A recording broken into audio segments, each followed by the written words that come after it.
нэгдүгээр ангитай. Яагаад ийм багасаа таамаараа. Би нэгдүгээр ангитай ингэж юугаа би аим сайн санд. Ангийнх нэг охинд бэлэг өгөх гээд.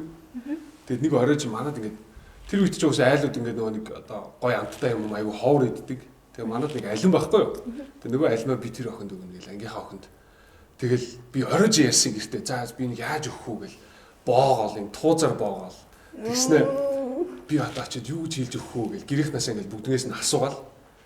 Тэст амар сэтгэл гаргаал ш аахгүй. Бодвол тэр л нэг юм бас хөрхөн тэр охин таалагдсан мэдрэмж байх л та. Гэхдээ тэгэл бэлдэж байгаа оройн өөрөө алимаа идсэн. Ямар муухай юм бэ?